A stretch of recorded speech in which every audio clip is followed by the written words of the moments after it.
Kita pujikan Tuhan Allah di tengah kita.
Tuhan selalu semangat ya. Di dalam Tuhan selalu ada sukacita, ada kekuatan. Kita punya sobat yang luar biasa. Manusia tidak ada apa-apanya, tapi Tuhan sobat kita yang sesungguhnya. Kita pujikan ada satu sobatku. Haleluya Yesus.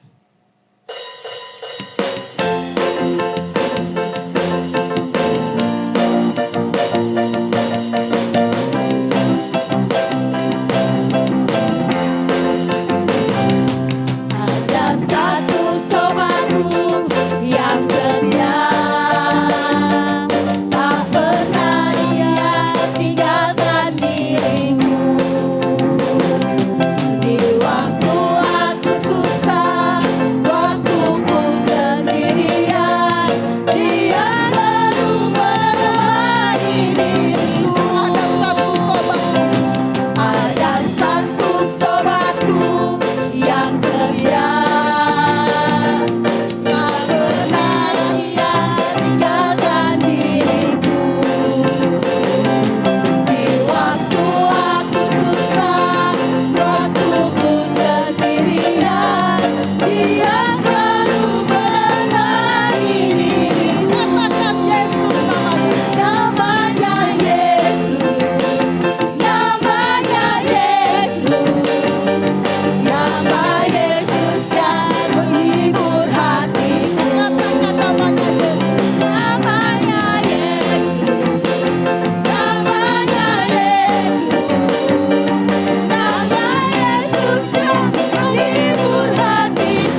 hidup, saya berikan ruang kesaksian.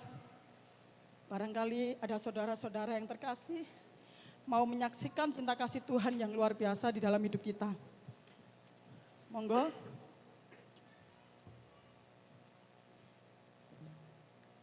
Pak Arnold, nggak ada yang mau menyaksikan cinta kasih Tuhan?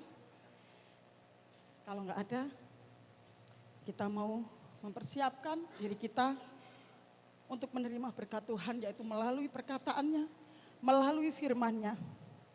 Kita memiliki Tuhan yang begitu besar dalam hidup kita. Masalah boleh terjadi dalam hidup kita, pergumulan apapun, tapi kita harus percaya Tuhan lebih besar dari segalanya. Tuhan ada, Tuhan hidup, Tuhan selalu ada menyertai hidup kita. Kita gak perlu khawatir, kita gak perlu susah-susah ataupun sedih memikirkan hal-hal yang tidak berguna. Tapi kita harus memikirkan bahwa Tuhan Yesus terlebih besar dari segalanya. Haleluya Yesus. Haleluya. Aku punya Tuhan yang besar. Yesus. Haleluya. Haleluya Yesus. Ku hidup karena percaya Kau yang berjanji setia.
Kami merasakan bahwa pengurapan kuasa Roh Kudus-Mu mengalir tepat.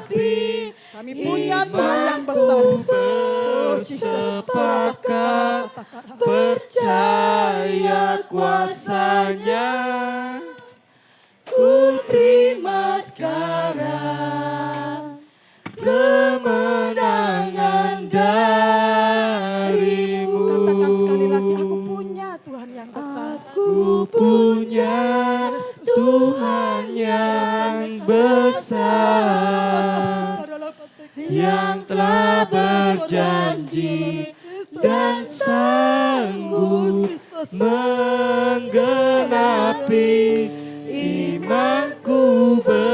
Bersepakat percaya kuasanya, ku terima sekarang kemenangan Aku punya Tuhan yang besar. punya Tuhan yang besar, yang telah berjanji dan sanggup menggenapi imanku. Bersepakat percaya kuasanya, ku terima sekarang kemenangan darimu. Ku terima sekarang kemenangan darimu. Kita sembah Dia. Kita tinggikan namanya. Rapaskan dalam mata kanan. Haleluya Yesus. Oh, rapaskan dalam mata dalam mata Yesus. Rapaskan dalam mata dalam mata. Oh, glory haleluya. Dalam nama Yesus. Kuasa mengalir. Kuasa Roh Kudus masuk ke dalam hati. Rapaskan dalam mata Yesus. Haleluya.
Sebab Kau besar, Kekuatanmu ajaib, tiada seperti Engkau, tiada seperti Engkau, sebab Kau besar, Tuhan yang besar. kekuatanmu Sungguh ajaib ajaib, segala perbuatan Yesus. tiada seperti Oh, haleluya. Engkau, tiada seperti Engkau. Sebab Kau besar. Sebab Kau besar, kekuatanmu ajaib, tiada seperti Engkau, tiada seperti Engkau. Sebab Kau besar, kekuatanmu ajaib, tiada seperti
Yesus, haleluya, haleluya.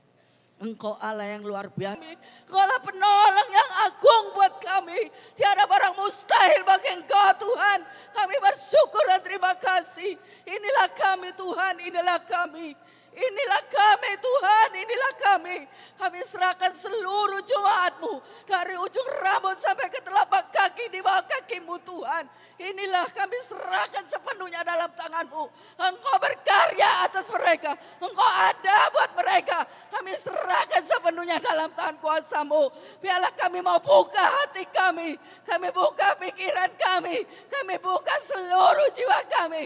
Untuk mendengar, untuk menerima akan firman-Mu pada pagi hari ini. Biarlah Engkau berkati hamba-Mu Tuhan yang sudah melayani.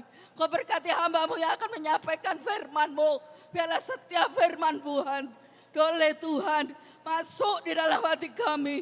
Boleh termeterai di dalam jiwa kami. Boleh setiap jemaat-Mu ada kemenangan yang besar.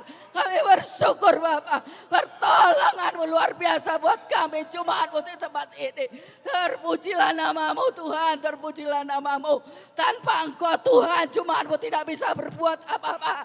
Kami serahkan sepenuhnya dalam tangan-Mu. Segala pergumulan apapun yang ada di bawah kaki-Mu Tuhan pada pagi hari ini. Biarlah Tuhan sepenuhnya Engkau ambil alih semuanya. Kami bersyukur Tuhan. Engkau lah jawab di atas segala jawaban buat kehidupan kami jemaat-Mu di tempat ini. Terpujilah nama-Mu. Di dalam nama Yesus kami sambut firman-Mu. Kau tutup bungkus hamba-Mu pada pagi hari ini. Jauhkan dari segala sesuatu yang tidak berkenan di hadapan Engkau. Biarlah Tuhan kuasa-Mu bekerja terus di dalam hati, pikiran, jiwa kami semua. Kami bersyukur Bapa Engkau pakai kami semua untuk mendengar firman-Mu, untuk melakukan firman-Mu.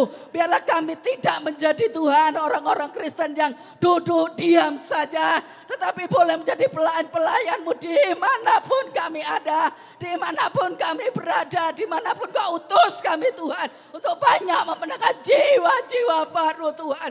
Itulah kerinduan-Mu Tuhan kepada setiap jemaat-Mu di tempat ini. Untuk memenuhi tempat ini, bangku-bangku kosong yang ada. Kami bersyukur Bapa. Saat ini Tuhan kami serahkan firman-Mu dalam tangan kuasa-Mu. Kami sambut firman-Mu dengan ucapan syukur. Haleluya. Amin. Amin, puji nama Tuhan. Silakan duduk Bapak Ibu. Ada sukacita, haleluya. Hari-hari ini dunia semakin hari semakin susah, tetapi ketika kita berharap kepada Yesus, kita yakin sesuatu pasti terjadi. Hari ini saya akan membahas dasar-dasar daripada Roh Kudus itu sendiri. Saya akan ulangi karena saya melihat ada banyak yang belum mengerti, terutama anak-anak, pemuda remaja, dan tidak menutup kemungkinan Bapak Ibu masih belum paham mengenai Roh Kudus ini. Jadi saya ulangi, yang kemarin adalah kita membahas mengenai tentang Tritunggal, yaitu mengenai apa? Bapa, Putra dan Roh Kudus, dan mereka adalah satu. Ya mungkin saya tidak akan jelaskan karena nanti waktunya habis, tetapi Bapak Ibu yang mau mendengar ini, yang belum mendengar itu bisa lihat di YouTube channelnya GPD Kasih. Kemudian yang kedua adalah siapa itu Roh Kudus, itu juga sudah dibahas. Nah hari ini kita akan belajar mengenai tahapan atau tingkatan pekerjaan daripada Roh Kudus. Karena ada orang yang bertanya seperti ini, Pak, kira-kira Pak, saya itu udah ada Roh Kudus belum ya? Kok saya belum kepenuhan ya? Tidak seperti orang-orang lain. Nah ini seringkali orang salah kaprah karena dia tidak mengerti. Tetapi hari ini tingkatan yang paling dasar di dalam pekerjaan Roh Kudus apa? Kita buka semua di dalam Efesus 1 ayat yang ketiga. Efesus 1 ayat yang ke-13 maksud saya. Kalau sudah ketemu katakan amin, mari kita bangkit berdiri semua. Efesus 1 ayat yang ke-13. Sudah ketemu? Mari kita bangkit berdiri, kita bacakan bersama-sama. Hitungan ketiga, 1, 2, 3. Di dalam Dia, kamu juga, karena kamu telah mendengar firman kebenaran, yaitu Injil keselamatanmu, di dalam Dia, kamu juga, ketika kamu percaya, dimateraikan dengan Roh Kudus yang dijanjikannya itu. Silakan duduk. Lihat di sini, saya pelan-pelan ya, supaya semuanya harusnya mengerti. Di sini ada kata Roh Kudus. Ada kata Roh Kudus. Tetapi Roh Kudus ini yang paling dasar fungsinya adalah sebagai ada apa? Terai. Ada kata apa? Meterai. Bapak Ibu, meterai itu mungkin kan setiap kita buat surat perjanjian ada meterai. Betul ya? Setiap kita buat surat perjanjian ada meterai. Artinya adalah meterai itu sebagai bukti. Alat bukti atau keterangan bahwa itu sesuatu yang sah. Bahkan kalau zaman dulu ketika sesuatu dimeterai, apalagi itu meterainya raja, itu berarti tidak boleh diganggu gugat oleh siapapun juga dan itu hukumnya sah, menjadi hak milik.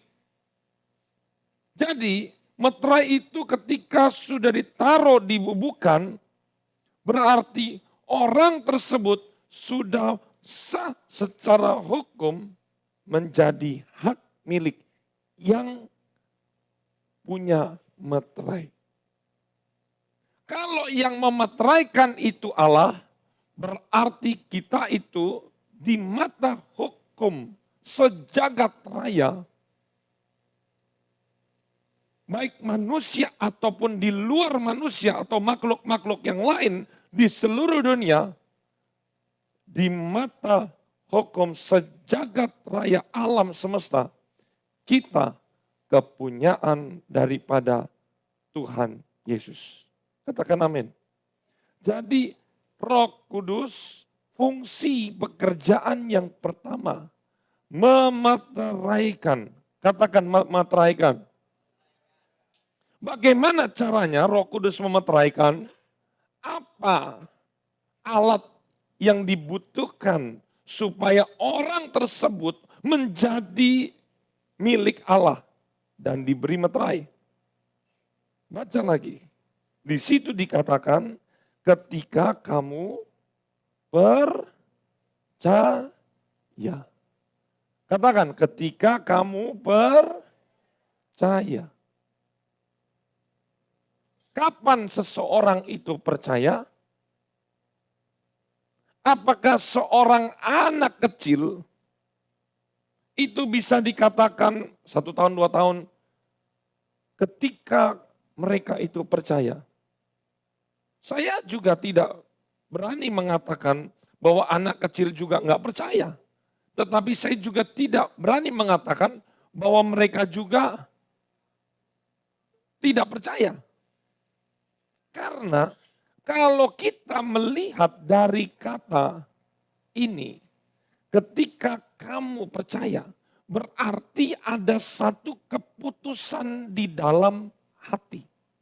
Dengan kesadaran.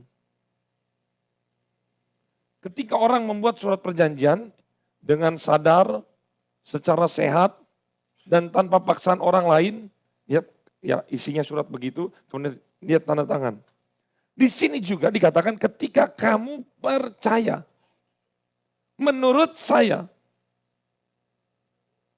orang yang lahir Kristen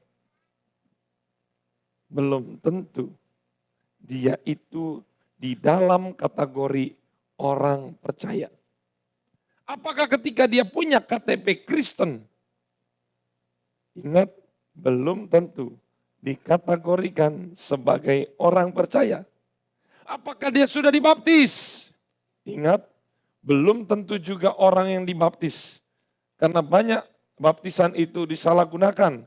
Syarat masuk sekolah Alkitab, masuk universitas, dibaptis. Syarat untuk menikah, dibaptis. Syarat untuk bekerja di perusahaan tertentu yang wah benar-benar dia anak Tuhan harus dibaptis. Ada begitu-begitu ada. Lihat di sini. Bahkan orang yang rajin gereja dan pelayanan belum tentu dikategorikan sebagai orang percaya. Loh kok Pak bisa? Iya, karena sekarang fenomenanya luar biasa. Ada banyak pelayan-pelayan yang bukan pelayan. Maksudnya gimana? Lebih radikalnya lagi. Ada banyak pelayan yang bukan orang Kristen. Agama seberang, tapi mereka bermain musik. Saya berpikir gereja sudah seperti kafe. Lupa, masa ada? Ada. Pemain bassnya atau pemain gitarnya atau pemain keyboardnya itu bukan orang Kristen. Jadi habis dia, ini bukan pelayanan, tapi pekerjaan. Karena habis selesai ibadah, mereka dapat uang. Habis itu mereka keluar, mereka ibadah agamanya mereka. Ini akhir zaman luar biasa parahnya Bapak Ibu. Padahal di dalam perjanjian lama atau dalam perjanjian baru, syarat untuk melayani itu adalah seorang imam. Seorang imam apakah bukan agama Yahudi? Boleh enggak? Enggak boleh. Lucu, nanti semakin ke sini semakin lucu lagi. Yang bawa khotbah bukan orang Kristen. Jangan-jangan nanti ada. Karena ini sudah muncul. Bapak Ibu, dunia ini semakin hari semakin aneh-aneh saja. Bahkan yang sudah di dalam jajaran pelayan atau imam pun ternyata tidak bisa dikategorikan sebagai orang percaya. Kalau begitu, apa itu percaya? Bagaimana prosesnya? Coba buka di dalam Roma 10.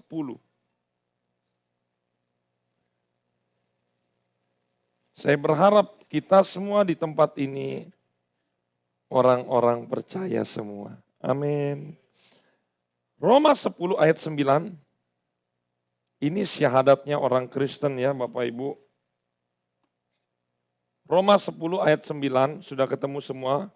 Kita bacakan bersama-sama, 1, 2, 3. Sebab jika kamu mengaku dengan, stop dulu.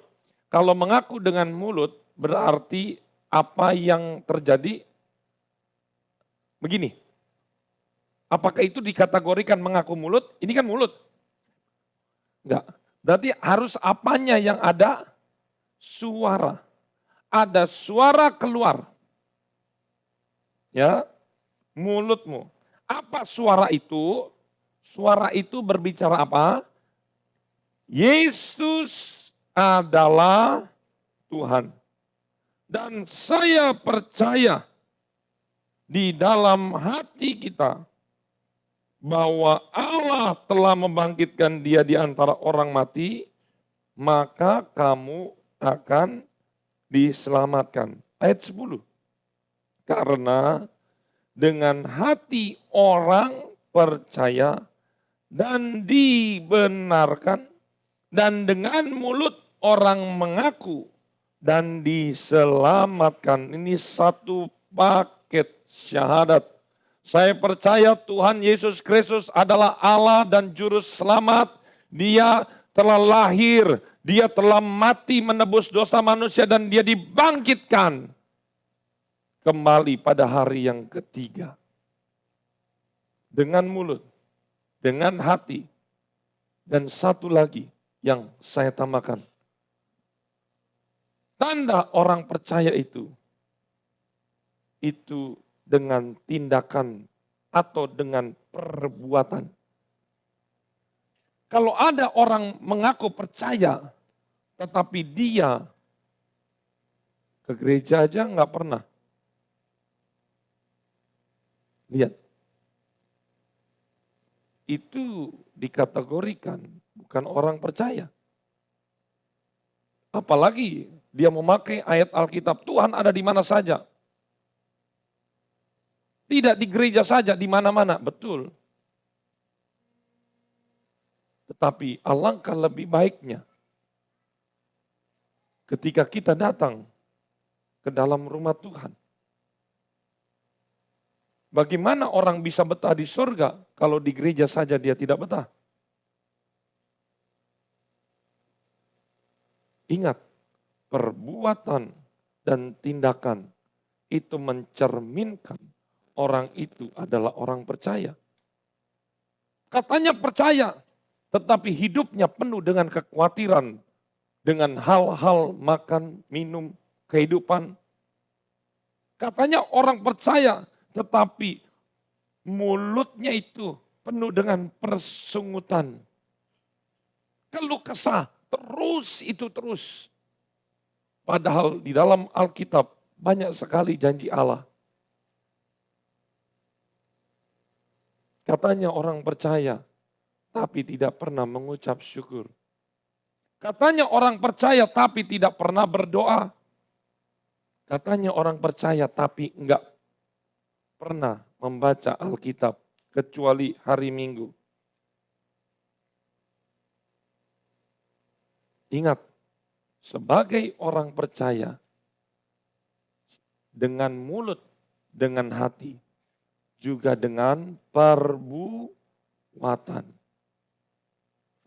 Firman Tuhan berkata, segala sesuatu itu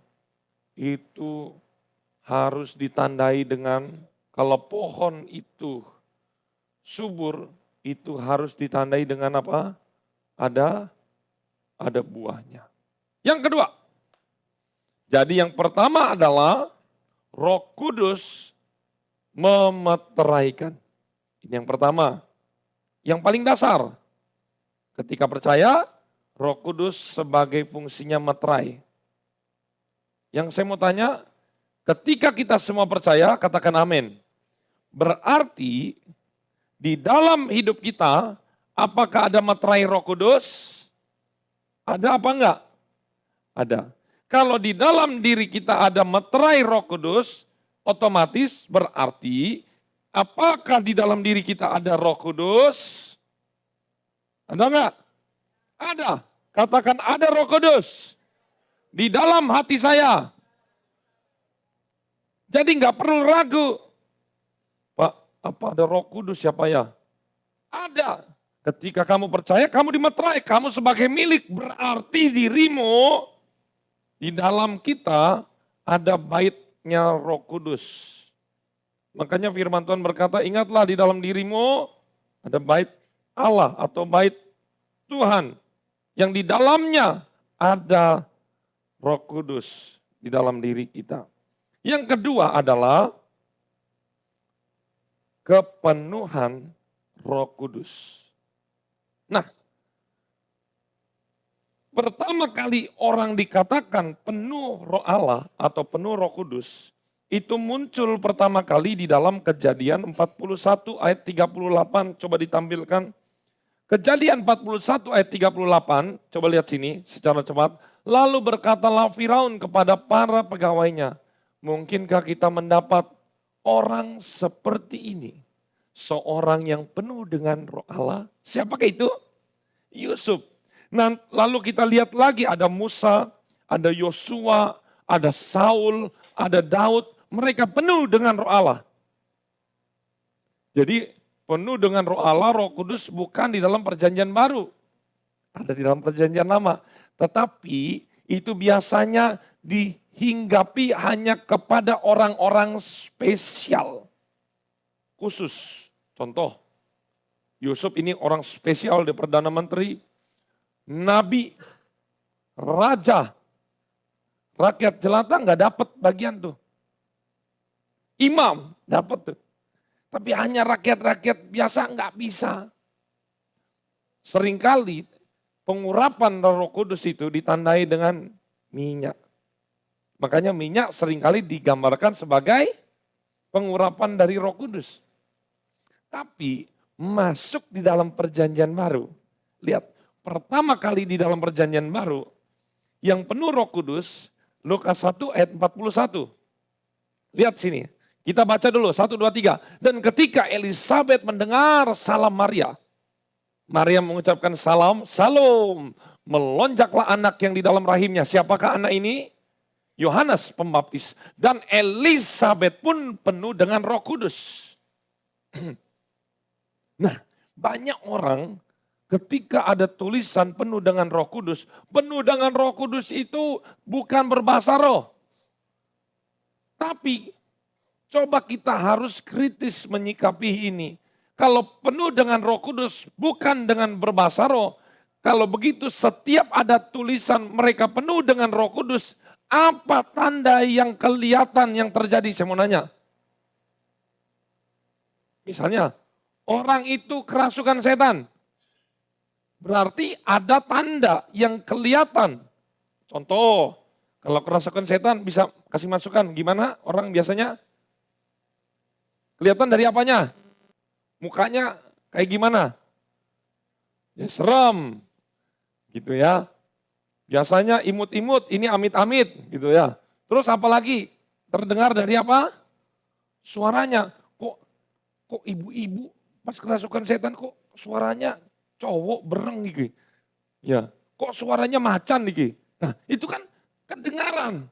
Wah, kerasukan setan. Nah, berarti kalau kita hubungkan dengan ini, ketika ada orang penuh dengan Roh Kudus, kemudian penuh Roh Kudus, tidak ada sesuatu yang kelihatan menjadi pembeda. Apa bedanya orang tidak penuh dengan Roh Kudus dan penuh? Sampai sini kita harus kritis. Nyambung nggak kira-kira? Ngerti nggak? Mengerti kan? Apa bedanya orang yang tidak kerasukan setan dan orang normal? Bapak Ibu bisa bedakan? Bisa nggak? Bisa kan? Yang satu berang, yang satu suaranya serem, yang ini enggak normal. Nah sekarang kita hubungkan apa bedanya orang yang normal sama dia penuh dengan Roh Kudus. Berarti harus ada tanda yang kelihatan sebagai pembeda orang itu penuh dan tidak penuh. Lihat di sini. Perbedaannya saya mau katakan nanti kita lebih lanjut, tetapi ada satu hal yang saya mau kasih tahu, perbedaan Roh Kudus memeteraikan dengan penuh Roh Kudus itu satu hal yang berbeda. Jangan, oh itu penuh Roh Kudus karena dimeteraikan, kan sudah dimeteraikan sini. Lah, oh satu yang berbeda. Orang dimeteraikan dengan Roh Kudus, saya mau tanya, ada nggak tanda yang kelihatan? Apakah ketika kita percaya tiba-tiba muncul tanda merah di sini atau tanda salib? Sebagai meterai. Ada nggak? Nggak ada. Meterai Roh Kudus itu tidak kelihatan. Nggak ada kelihatan di sini. Tetapi penuh dengan Roh Kudus itulah menjadi tanda yang terlihat dan tanda yang terdengar. Itu dia. Ketika orang dimeteraikan oleh Roh Kudus, nggak ada bedanya dengan orang yang, ketika orang dimeteraikan oleh Roh Kudus tidak ada bedanya orang yang tidak dapat meterai.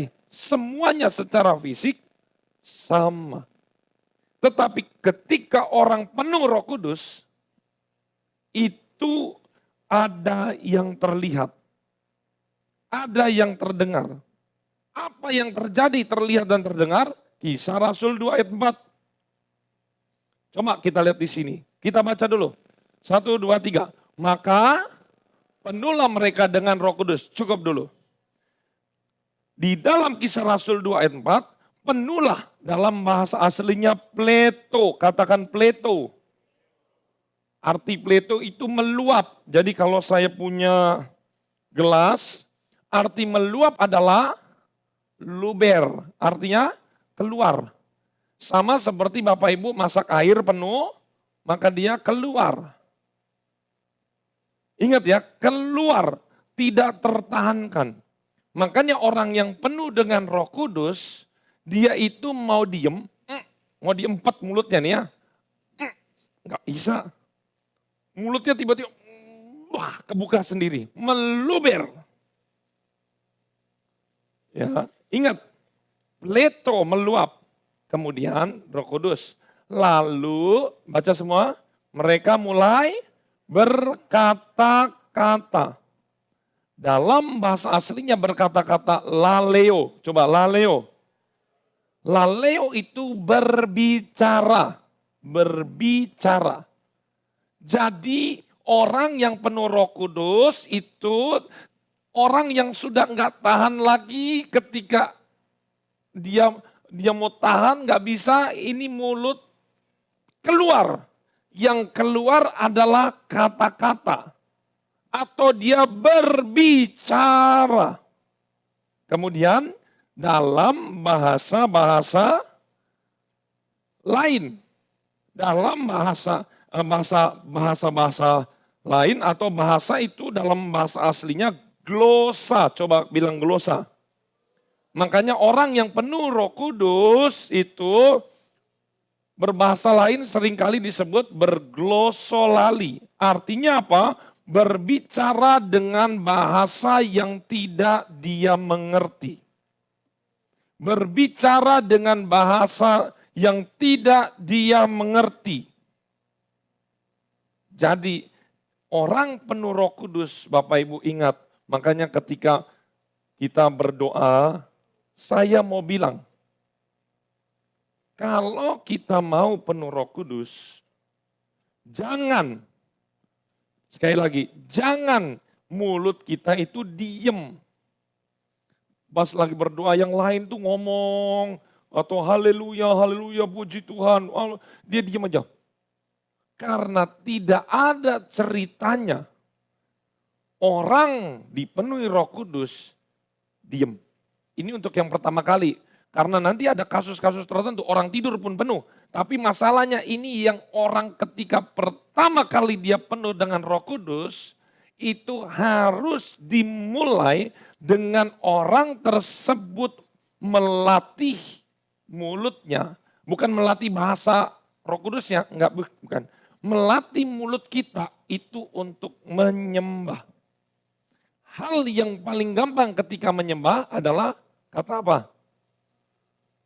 Haleluya. Jadi ketika mari kita menyembah, ngomong aja. Jadi enggak misalnya tapi saya enggak bisa menyembah. Ya udah, enggak usah ngikutin. Haleluya. Ayo, haleluya. Ngomong aja, haleluya. Haleluya. Haleluya. Itu aja udah cukup, nggak usah ada nada-nadanya. Kalau ada nada ya terserah, pokoknya itu sesuatu kebebasan yang penting tidak diem. Jangan juga kita ngomong Agus berbicara, yuk nggak nyambung, Agus itu siapa? Ya jadi sesuatu yang rohani. Saya udah berbicara tapi nggak penuh-penuh. Ya kamu ngomong apa? Agus berbicara. Lah ya kamu itu apa hubungannya Agus dengan Roh Kudus? Bilang dong, Yesus penuhi saya, kan nyambung. Ya. Jadi ketika kita berdoa, kita melatih mulut kita, makanya kalau yang masih, terima kasih Tuhan, itu dinaikkan lagi, jangan bisik-bisik. Sampai nanti Tuhannya, opo, ngomong apa? Gitu. Makanya dilatih. Bapak Ibu, tadi malam loh, tiba-tiba saya diingatkan Tuhan, diingatkan Roh Kudus itu di pojok. Jerry, berapa tahun lalu, itu saya masih sendiri, masih di sekolah Alkitab. Saya berbahasa roh, dipenuhi sendiri. Waktu itu saya berbahasa roh hanya berapa kata aja, enggak sebanyak seperti sekarang. Ketika saya melayani di sini, berapa tahun saya ngos-ngosan. Artinya apa? Saya pokoknya kayak orang gila sendiri. Udah begitu pokoknya pulang suara serak habis apa segala macam. Tapi saya lihat jemaat boro-boro suaranya gede. Nangis aja, air mata masuk lagi. Nangis masuk lagi. Ingus masuk lagi. Semuanya tuh enggak ada. Kayak sepi, kayak di kuburan. Tapi lihatlah Jerry, apa yang engkau terjadi satu. Saya itu seperti kayak beranak gitu loh. Punya anak banyak. Anaknya tuh dalam arti apa? Banyak yang tertular, roh yang ada di batu yang Tuhan berikan kepada saya ini mulai tertular. Kemudian jemaat-jemaat, apa yang saya dapat dari Tuhan, Bapak Ibu juga dapat. Saya menyembah Tuhan itu sangat ringan. Seringkali saya hanya ini diam. Saya kadang mau menikmati Bapak Ibu ketika menyembah. Wah itu rasa enak loh. Jadi bisa bayangkan Bapak Ibu, sangat sukacitanya saya ketika Bapak Ibu menyembah. Hampir semuanya itu mengeluarkan suara dan banyak juga yang sudah dipenuhi Roh Kudus. Itu suatu harmoni lagu yang sangat indah di hadapan Tuhan. Itu saya merasakan sukacita yang luar biasa. Dulu berat, tapi jemaat sudah mulai dilatih untuk bagaimana menyembah dengan benar kepada Tuhan. Itu Bapak Ibu enak. Jadi nggak perlu saya siram bensin, nggak perlu dalam arti, walau ngoyo, ketika udah masuk, tes langsung naik. Waduh, itu adalah sukacita seorang gembala. Sukacita daripada seorang gembala jika jemaat-jemaatnya menuruti teladan daripada gembala bagaimana cara menyembah yang benar. Dan sukacita saya kedua, sampai hari ini bahasa roh yang Tuhan berikan kepada saya, tidak ada satupun jemaat yang bisa mengikutinya sampai hari ini. Artinya saya terkonfirmasi bahwa bahasa roh itu hanya untuk spesial pribadi-pribadi. Yang kedua, artinya Bapak Ibu tidak ikut-ikutan, ikut saya. Kita akan masuk ke dalam topik yang berikutnya secara cepat. Lihat itu. Bapak Ibu baca dari seperti, coba. Seperti yang diberikan oleh roh itu kepada mereka untuk mengatakannya. Kata ini saya mengucap syukur ada di Alkitab. Seperti yang diberikan roh. Berarti setiap manusia yang penuh dengan Roh Kudus, itu yang berikan siapa? Yang berikan siapa? Roh Kudus.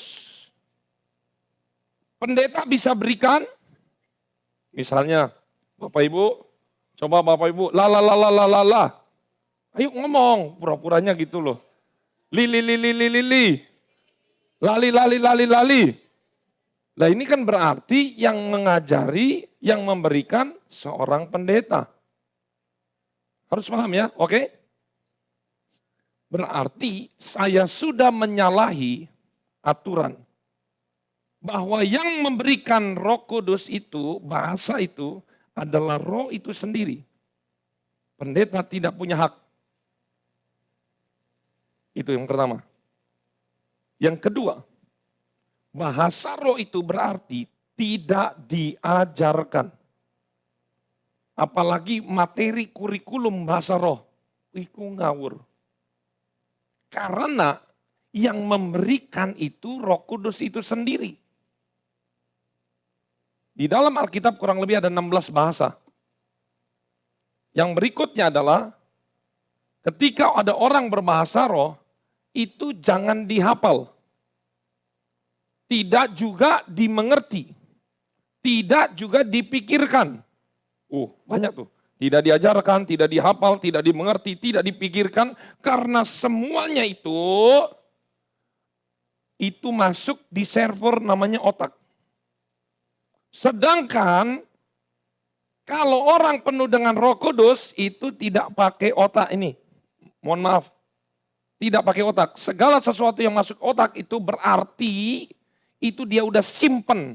Lalalala, tadi saya ngomong apa? Bahasa Rohnya gimana? Lalalala terus. Nah, berarti Bapak Ibu sudah memproses, sudah mengingat, sudah menghafal di sini.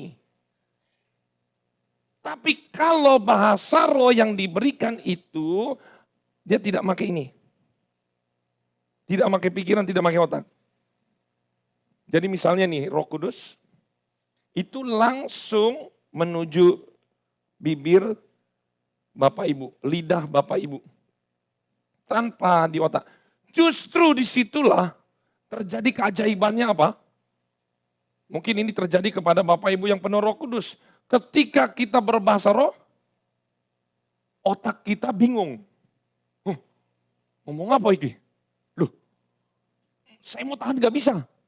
Otak ini justru bingung karena dia mendeteksi ada sesuatu yang asing yang datang tanpa disuruh otak, tanpa diatur otak, tapi kok masuk sendiri. Dia mengalami kebingungan. Biasanya orang yang pertama kali penuh dengan Roh Kudus, saya tanya atau sering sharing, dia bingung, Om, kok iki apa Om? Tiba-tiba saya mau ngomong haleluya, jadi kesel, jadi nggak bisa ngomong. Terus ada sering kali muncul satu, nah ini otak ini bingung. Ini datang dari mana? Karena segala sesuatu tindakan kita, segala sesuatu harusnya yang menjadi pusat kontrol adalah pikiran atau otak. Setuju ya? Tapi ini dimatikan. Roh Kudus langsung menuju bibir kita atau lidah kita. Ini yang luar biasanya. Jadi kalau misalnya Bapak Ibu tanya, Om, bahasa rohnya Om apa aja? Enggak tahu.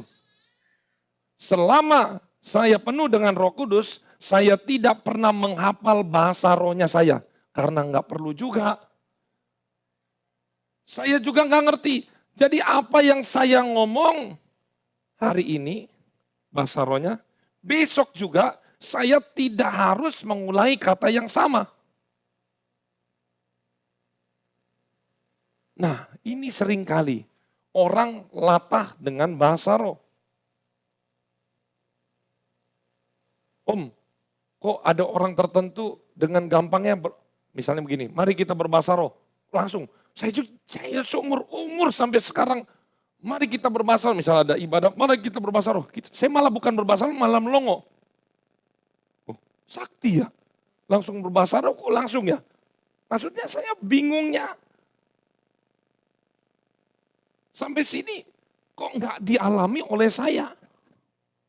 Dengan gampangnya orang berbahasa roh, bahasa roh. Nah, kok langsung ngegas sih gigi 5 ini. Belum menyembah dulu. Karena kalau ketika saya berbahasa roh, itu terkoneksi dulu, kemudian pindah dimensi alam Roh Kudus dulu, Roh Kudus menguasai, itu jalan. Memang kadang bisa juga, saya di mobil di mana. Tapi gini loh, saya berbahasa roh dan tidak, itu yang atur bukan pikiran saya. Tapi yang ngatur itu Roh Kudus. Kadang di toilet, misalnya di kamar mandi, bisa penuh Roh Kudus. Tapi saya nggak mau. Kontrol itu semuanya 100% Roh Kudus. Diangkut, lagi nyetir. Tiba-tiba bisa jadi seperti itu. Lagi tidur.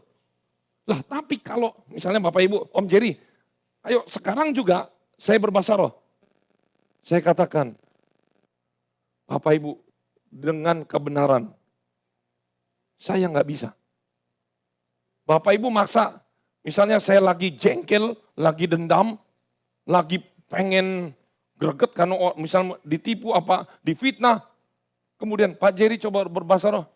Oh, gimana? sesuatu keanehan bahasa Roh Kudus. Apakah Roh Kudus bisa memenuhi orang yang tidak kudus? Kalau bahasa roh itu dihafal, dipelajari, saya mau tanya nih, habis orang nusuk orang bunuh, cep, tak bunuh sampean. Ayo, mari kita berbahasa roh, bisa nggak? Bisa kalau dihafal. Kan tadi bahasa rohnya yang saya ajarin apa? Lalali. Jadi sambil bunuh bisa nggak bahasa roh? Sambil nyopet, sambil nyontek di sekolah supaya nyonteknya nggak ketahuan. Roh Kudus tolong saya mau nyontek. Semuanya gitu. Bisa nggak? Bisa karena itu diajarkan. Tetapi menurut saya secara pribadi itu bukan bahasa roh. Karena bahasa roh itu adalah jelas firman Tuhan berkata seperti yang diberikan roh. Bukan seperti yang saya hafal. Hari ini saya berbahasa roh, besok belum tentu. Terjadi kepada Saul. Saul ketika mengejar Daud, dia berbahasa roh. Tapi habis itu Roh Kudus meninggalkan dia. Jadi enggak seenaknya. Jadi saya malah mengalami kejutan sesuatu yang dahsyat ketika mulai dari penerima tamu harusnya shalom apa kabar ini shalom bla bla bla bla. Yang lebih takjub lagi pernah ya satu hari saya kasih tahu Bapak Ibu videonya.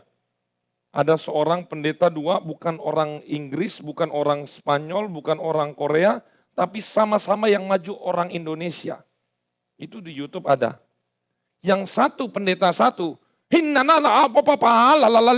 sebelahnya, Bapak Ibu yang begini bertobat, yang ini harus memberikan korban persembahan. Ini yang tapi Bapak Ibu ketahuan bohongnya adalah coba rekam itu. Karena misalnya begini, ketika dia ngomong Roh Kudus berbicara, misalnya dia bilang, ini, Roh Kudus berbicara. Tapi begitu dia ngomong lagi Roh Kudus, bukan ini, lalalala, berarti kan nggak nyambung nih. Misalnya kalau contoh nih, Tuhan, Yesus, bahasa Inggrisnya apa? God, ya. Tapi tiba-tiba dia bukan misalnya Gusti, ini kan jadi nggak nyambung. Nah, itulah Bapak Ibu.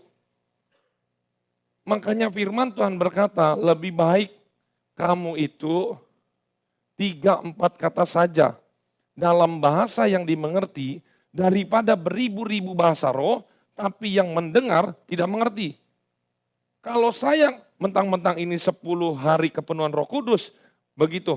Bapak Ibu mari kita buka di dalam, terus setengah jam begitu saya ngomong. Bapak Ibu gimana? Pulang diberkati atau tambah stres? Stres. Jadi begini, saya mau akhiri dengan ini, sebenarnya masih banyak. Saya mau bilang begini, ada kalanya ketika saya misalnya lagi doa, saya tidak berusaha memaksakan diri saya untuk penuh Roh Kudus, saya yang gimana. Tapi ketika itu ada, saya hanya menyembah. Jadi begini, lebih baik orang itu berkata haleluya, puji Tuhan, haleluya. Tapi itu memang benar-benar real. Daripada laba-laba, lama-lama, sandalama. Jadi orang terlalu memaksakan, tidak terkonek sebenarnya. Kalau memang ada saatnya saya, Tuhan tidak memberikan itu bahasa roh, saya sebagai gembala juga hanya berkata haleluya, puji Tuhan. Kan misalnya kalau orang penuh Roh Kudus ketika berkata haleluya puji Tuhan kan gak sesat juga Bapak Ibu. Kan gak ada masalah dengan kata itu. Haleluya, puji Tuhan. Tapi tiba-tiba ini tanpa kontrol otak kita masuk, ya udah ikutin aja. Karena itulah roh yang memberikan kepada mereka mengatakannya. Jadi sampai sini kita harus jelas bahwa cara penggunaan bahasa roh itu jangan dihafal, tidak diajari. Nggak usah juga dipikirin. Biar itu kontrol servernya itu dari surga sendiri. Kita sebagai manusia tujuannya hanya untuk sembah Tuhan. Tapi nanti tiba-tiba muncul, misalnya baru naik, ini kadang-kadang baru duduk, langsung berbahasa roh, nggak ada masalah juga. Tetapi itu tanpa settingan, katakan tanpa settingan. Tanpa dibuat-buat. Sampai sini Bapak Ibu harus mengerti. Dan orang ketika udah penuh Roh Kudus, tidak berbahasa roh juga bukan berarti dia juga tidak rohani. Gak usah terlalu yang berpikir bagaimana, mengalir aja. Mengalir. Ingat ya Bapak Ibu, penuh Roh Kudus dan belum penuh Roh Kudus, itu gak usah menjadi bahan yang dipermasalahkan sehingga timbul di dalam gereja kasta. Oh ini barisan orang-orang suci penuh Roh Kudus. Oh ini barisan orang yang belum penuh Roh Kudus. Jadi ada kastanya. Gak ada. Gak ada. Pokoknya kita datang, semua itu harus jadi hamba. Katakan hamba. Sujud. Udah mengalir aja. Bahkan ada yang penuh Roh Kudus, misalnya cuma satu kata, misalnya contoh, ya udah itu aja. Lebih baik satu, tapi itu dari Roh Kudus daripada puisi yang panjang-panjang, nggak tahu ngomong apa, bahasa apa, tapi itu ternyata hafalan. Hari ini kita mau belajar, perhatikan baik, seperti yang diberikan Roh. Hari ini mungkin bahasanya kita, contoh keluar bahasa rohnya Inggris, besok Madura. Nah, bisa jadi. Loh, Tuhan saya nggak mau bahasa Madura. Nggak bisa ngatur, nggak bisa minta. Wong iku yang diberikan. Dan saya bersyukur, kita semua yang penuh Roh Kudus punya bahasanya masing-masing. Yang belum penuh Roh Kudus juga tidak berarti kita juga orang pendosa dan tidak layak dan segala macam. Karena semuanya manusia tidak layak. Fokuskan satu, kita datang untuk menyembah Tuhan. Nggak ada di sini orang suci, tetapi yang ada kita disucikan. Tidak ada orang kudus di tempat ini, tetapi kita dikuduskan. Yang penting satu, senangkan Tuhan aja. Dan hari ini, mari kita rasakan hadirat Tuhan. Ingat, jangan ditahan mulut kita. Mulai belajar menyembah, jangan ditahan. Gak usah malu kiri kanan, kita sembah Tuhan Yesus. Mari kita masuk di dalam penyembahan.